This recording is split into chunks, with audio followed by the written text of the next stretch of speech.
13h30 à Kinshasa, c'est l'heure pour nous de vous informer, mesdames et messieurs. Bonjour et bienvenue à ce journal de la mi-journée sur Mondico Télévision. La première ministre Judith Suminwa Tuluka a présenté et défendu le jeudi 31 octobre 2024 le projet de loi de finances pour l'exercice 2025 à l'Assemblée nationale. Ce projet se distingue par un budget équilibré tant en recettes qu'en dépenses totalisant 49 milliards de francs congolais, l'équivalent de 18 milliards de dollars américains.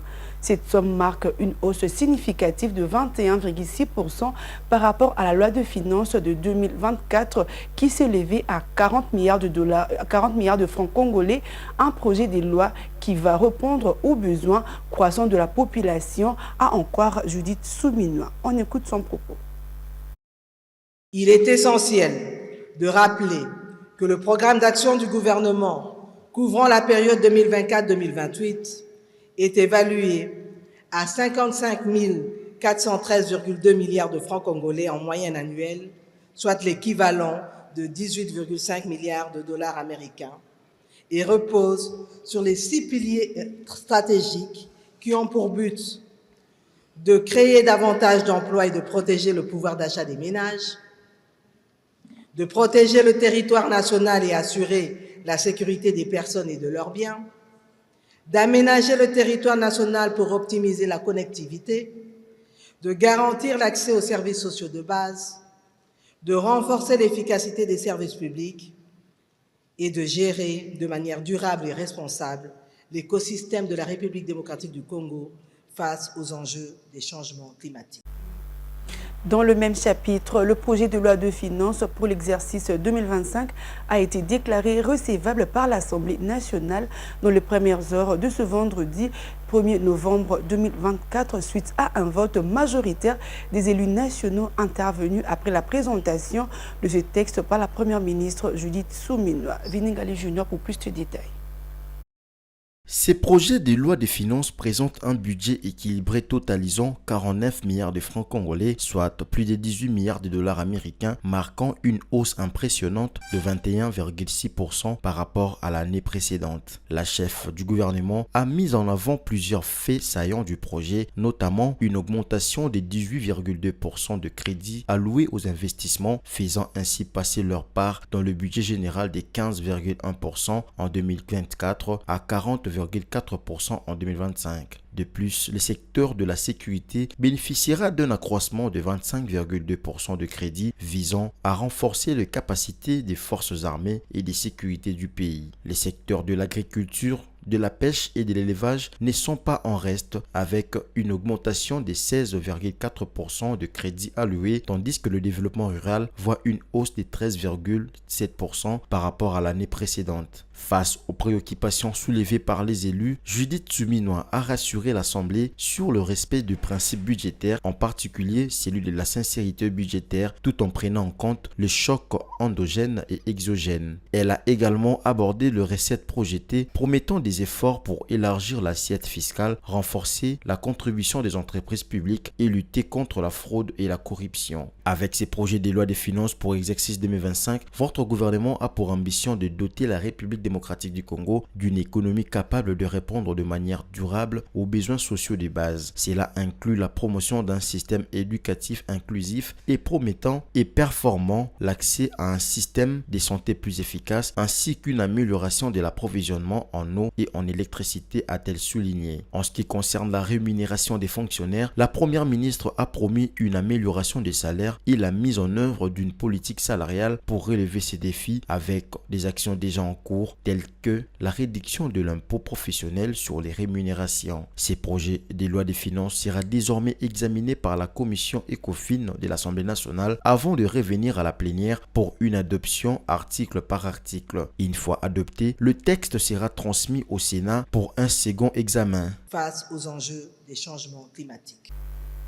Changeons de chapitre à présent, ouverture le jeudi 31 octobre 2024 de 2 audiences en procédure de flagrance contre le délinquant communément appelé Kuluna, poursuivi pour diverses infractions. La première audience a eu lieu au tribunal de grande instance de Njili à l'est de Kinshasa où sont comparus 36 présumés bandits. Les 9 autres ont comparu dans une autre audience qui s'est déroulée au tribunal de paix de Kinshasa Matete au centre de la capitale de la République démocratique du Congo. Le TGI de Njili s'est déporté au district de la place de Tchangou pour toujours à l'est de Kinshasa. Le vice-premier ministre de l'Intérieur et Sécurité, Jacquemain Chabani, a pris part à ces 2 audiences pour marquer la volonté des autorités à sécuriser la population. Suivez. Les juges du tribunal de grande instance de Njili s'y sont déportés au district de la police de Tchangou, toujours à l'est de Kinshasa, capitale de la RDC. Ici, la trentaine des délinquants communément appelés Kuluna ont été présentés à la cour et à l'assistance avec les armées blanches. Dans cette assistance, justement, se trouvait le vice-premier ministre et ministre de l'Intérieur et Sécurité, Jacquemain Chabani, son adjoint, ainsi que le ministre d'État de la Justice, Constant Moutamba. À la vue de leurs enfants en tenue de prisonniers, les parents de ces présumés bandits n'ont pas retenu leurs larmes. Il nous a été instruit d'initier, d'accompagner et de faciliter nos services de sécurité, mais davantage et encore plus notre justice, nos magistrats, à pouvoir sévir. Et cela principalement à travers des audiences foraines. Des audiences foraines où seront présentés les différents cas de banditisme urbain qui sont ici souvent identifiés sous le slogan des actes des Kuluna. Dans la foulée de ces audiences, le patron de la territoriale a promis que la traque de ces bandits, communément appelés Kuluna, ne va pas se limiter qu'à Kinshasa. Elle se poursuivra jusque dans les provinces pour la sécurisation des personnes et leurs biens.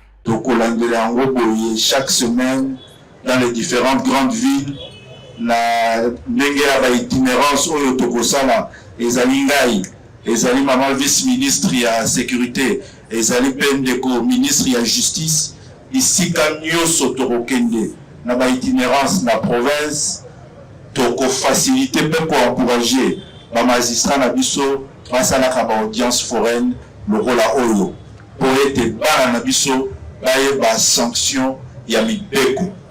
Alors ici, nous avons des magistrats nabiso, Oyo bakosala musala wana baza na longonia balembate. Le verdict de ces audiences est attendu dans les prochaines heures. La population congolaise espère que cette procédure va décourager les criminels qui sèment encore l'insécurité, non seulement à Kinshasa, mais également en province.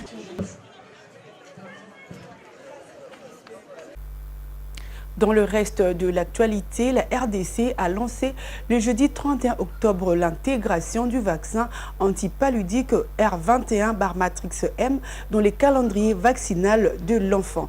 Cet événement marque un tournant dans la lutte contre le paludisme. Grâce à cette initiative ciblant particulièrement les enfants de moins de 5 ans, la RDC espère réduire significativement le taux de mortalité associé à cette maladie. C'est le directeur du cabinet du ministre de la Santé qui a procédé à ce lancement en présence du vice-gouverneur de la province du Congo central et de partenaires du secteur de la santé dans la cité de Mbanzangungu à l'ouest de la RDC. Bijou Lumuna. C'est parti pour la vaccination contre le paludisme en RDC. La cérémonie du lancement de l'introduction de ce vaccin dans le calendrier vaccinal de l'enfant congolais a eu lieu au terrain de l'Athénée de Mbanzangungu au Congo central, l'une des provinces les plus touchées par la malaria. Cette initiative de l'Organisation mondiale de la santé, OMS, a été validée par le gouvernement congolais. L'OMS prévoit de vacciner les enfants congolais avec le vaccin R21. L'utilisation des vaccins contre le paludisme a permis de réduire de près de moitié le nombre de cas de paludisme chez l'enfant. Et dans les zones où son utilisation a été combinée à d'autres stratégies, comme on l'a vu tout à l'heure, moustiquaires et autres, on a pu réduire jusqu'à 75% des cas de paludisme. Par ailleurs, l'utilisation de ces vaccins a permis de réduire près de 22% des hospitalisations dans les structures sanitaires, de réduire de 13% la mortalité des enfants, toutes causes confondues. Autant dire que l'introduction de ce vaccin aujourd'hui en RDC est une opportunité pour accélérer la lutte contre la mortalité infantile, mais aussi accélérer les progrès vers la couverture santé universelle qui est très chère à notre chef d'État. 4 doses sont prévues pour une protection optimale avec une première injection à partir de 6 mois. Avec l'introduction de ce vaccin dans le calendrier vaccinal de l'enfant, la RDC devient le premier pays à haut risque à intégrer le vaccin antipaludique à son programme de vaccination de routine. Le vice-gouverneur du Congo central, présent lors de la cérémonie, a lancé un appel à la mobilisation pour assurer le succès de cette campagne à travers sa province. Chers parents, il va de soi que l'avenir de la nation repose sur nos enfants, les enfants en bonne santé. Le vaccin antipaludique, à l'instar des autres vaccins, est gratuit. Je nous encourage à amener nos enfants au service de vaccination pour renforcer leur protection. C'est une étape historique dans la lutte contre le paludisme en RDC et la consécration d'une importante avancée scientifique. Avec cette introduction, un nouvel espoir est né pour les populations de la RDC. Dr Romain Mouboyaï, représentant du ministre de la Santé, salue cette avancée significative dans la lutte contre ce fléau. Ensemble, nous avons franchi une étape cruciale dans notre combat contre le paludisme. Et nous devons continuer à travailler ensemble pour assurer un déploiement efficace et une sensibilisation adéquate. Je vous invite tous à soutenir cette initiative, à encourager la vaccination et à diffuser l'information autour de nous. En unissant nos forces, nous pouvons transformer ce moment historique en un tournant décisif dans notre lutte contre le paludisme et améliorer la santé de tous les Congolais. La vaccination contre le paludisme va s'étendre à toutes les zones de santé du pays. L'introduction de ce vaccin dans le calendrier vaccinal de l'enfant en RDC démontre la détermination des autorités congolaises à lutter efficacement contre ce fléau qui ruine des familles. L'actualité en dehors de nos frontières, au Botswana, après 58 ans de règne sans partage, le Parti démocratique du Botswana a perdu le pouvoir. Mokwetsi Masisi, le président sortant, a reconnu sa défaite ce vendredi avant même l'annonce officielle du résultat. Suivez. Selon un décompte partiel, le Parti démocratique du Botswana, BDP, s'y retrouverait en 4e position, n'obtenant que 3 sièges. En revanche, l'Umbrella for Democratic Change, UDC, principal parti d'opposition, devrait prendre les rênes du pouvoir. Avec 25 sièges déjà sécurisés, Duma Boko, avocat et leader de l'Umbrella for Democratic Change, UDC en sigle, devait succéder à Masisi. Ce dernier a promis d'appeler ses défenseurs de droits de l'homme pour reconnaître sa défaite. Selon le système électoral du Botswana, le premier parti à obtenir 31 de 61 sièges du corps législatif sera déclaré vainqueur, pourra installer son candidat à la présidence et former un gouvernement. Les dépouilles de vote est en cours et les résultats devraient être validés par la commission électorale indépendante dans le courant de la journée. Toujours en dehors de nos frontières, nous sommes en Espagne où les habitants de la région de Valence se sont réveillés jeudi devant des scènes de dévastation après des gigantesques crues soudaines. Les récentes inondations ont frappé l'Espagne, ont entraîné la mort de 155 personnes et ont laissé de nombreuses régions sous les eaux. Cet événement tragique a déclenché une opération de secours d'envergure visant à retrouver les disparus et à soutenir les victimes. Diane Bonga nous en dit plus.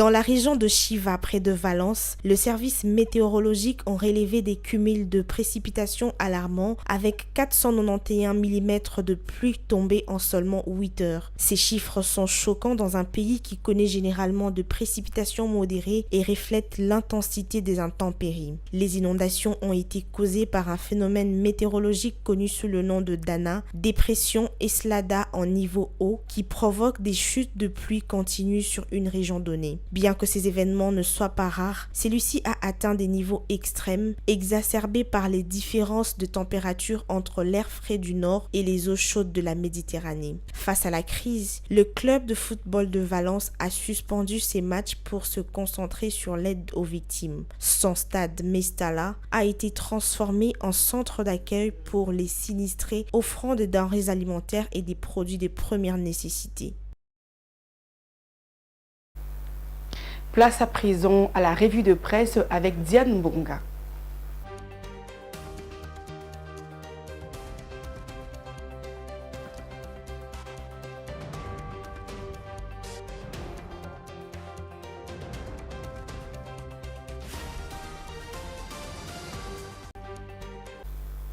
Elle est déjà là sur ces plateaux. Bonjour Diane Mbonga. Bonjour Merveille Lobéa. Comment tu portes-tu Diane? Je vais bien. Bien, ouvrant cette revue de presse 2025, Judith Souminois, porteuse d'un budget d'environ 18 milliards de dollars américains. Oui, Merveille, la presse quinoise de ce vendredi fait la part belle au projet de loi de finances de l'exercice 2025 que la Première ministre a présenté à l'Assemblée nationale. Alors, entamant avec le journal Le Phare qui fait savoir que la Première ministre Judith Souminois a présenté aux élus, aux élus du peuple le projet de loi de finances pour l'exercice 2025 au cours d'une plénière ayant connu la participation de 286 députés nationaux. Selon ce quotidien, c'est le président de la Chambre basse du Parlement, Vital Kamerhe, qui a dirigé cette séance plénière.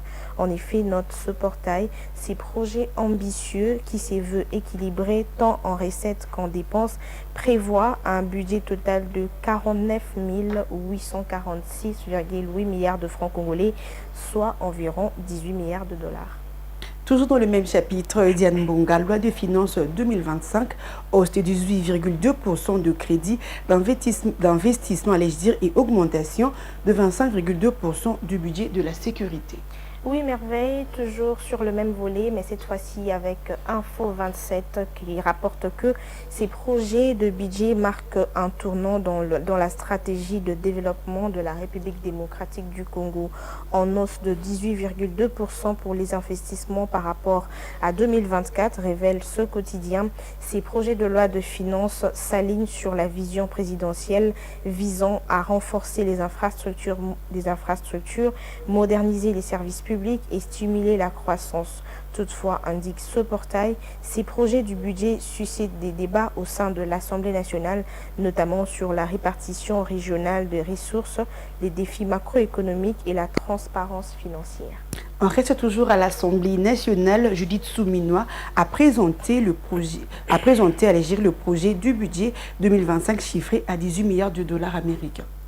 Oui, cette fois, la RTNC souligne que ce projet de loi de finances s'inscrit dans une dynamique d'amélioration de la vie du peuple congolais et en faveur du développement de la RDC. Ce quotidien signale que ces projets de budget augmentent de 25,2% les fonds alloués au secteur de la sécurité visant à renforcer les forces armées et de sécurité. Selon ce tabloïd, cet investissement est essentiel pour garantir la paix et la stabilité dans le pays.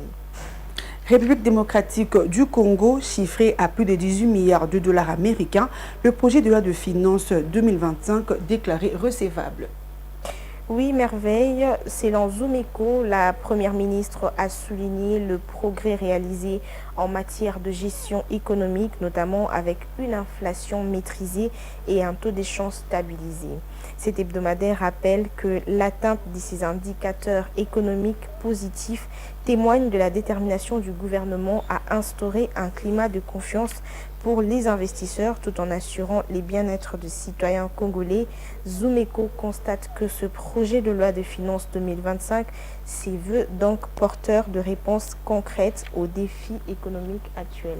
Eh bien, Diane, clôturant cette revue, Assemblée nationale, le projet de loi de finances 2025 déclaré recevable. Oui, Merveille, on clôture cette revue après la présentation, souligne 7 sur 7.cd. Il s'en est suivi un débat général au sein de l'hémicycle. Séance tenante, signale ce tabloïd, le président de la Chambre basse du Parlement, Vital Kamerhe, a pris la parole pour solliciter l'augmentation de salaire de professeurs et les enseignants à tous les niveaux.